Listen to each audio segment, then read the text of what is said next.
Hi, I'm Ray with Accelerator Racing Engines, and my tip for today is valve springs. We're going to show you a quick, easy way to change your valve springs at the track.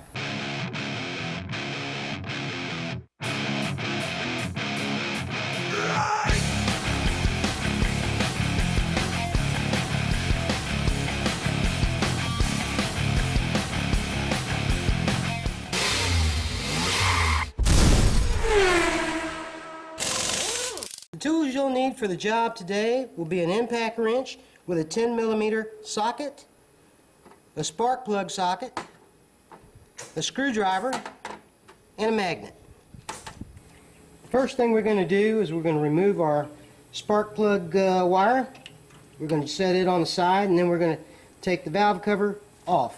Using our 10mm, we'll take off each screw, cut. Okay, now that we have our screws out of the valve cover, we'll pull it off. We'll move it to the side. Move our gasket to the side also. Just set it up and out of the way. Next thing we're going to do is pull the spark plug. We'll take the spark plug wrench. We'll pop that plug out and get it out of our way. Set it aside. Here we have an exhaust valve here. We have an intake valve here. In order to find top dead center, we'll rotate the motor using the wheel. The exhaust valve opens, closes, the intake opens and closes, and when they're both closed, you're pretty close to top dead center. I'll show you a quick and easy way to exactly find top dead center. Okay, now that we have both valves closed, I'm going to take my screwdriver and I'm going to put it in my spark plug hole very lightly just to touch the top of the piston. I'm going to take the wheel and I'm going to rotate it slightly forward and then slightly backwards until the piston comes all the way to the top. You can actually feel it come to the top and stop, and when it does, you're at top dead center. Okay, now that we've found top dead center, just so you can get ahead of the game here, you can take a felt pen or a paint stick like I have here. I'm using a blue one.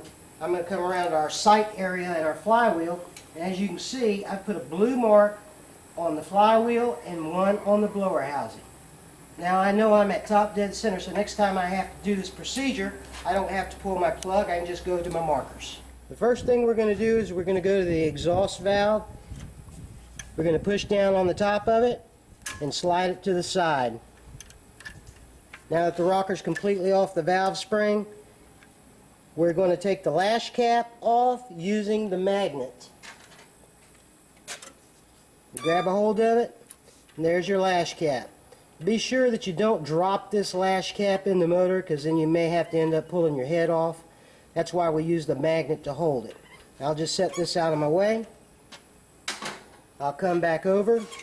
I'll put my thumbs on the valve spring keeper, and I'll push down and back. Now, as you can see, it comes right out. The spring comes right out. Now that we've removed our spring, we're going to put a brand new spring on. We'll slide it right on the tip of the valve. We'll get our retainer. I like to put the hole up at the top, the slit. Slide it over the spring. Push it down on the valve. You have to be sure that you line the hole up and push it in.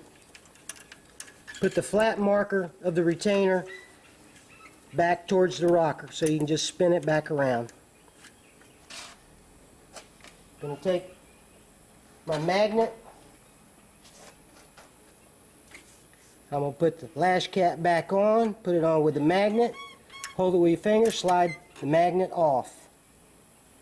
Once you've done that, take your rocker arm, pick it up on top of the valve, keeper, push down on the valve, slide it right over the rocker arm, be sure it's inserted.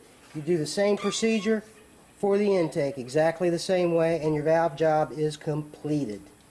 Once you've got both the valve springs installed, now you can reassemble your valve cover, put it back on, put your plug back in, make sure everything's tight, and you're ready to go racing.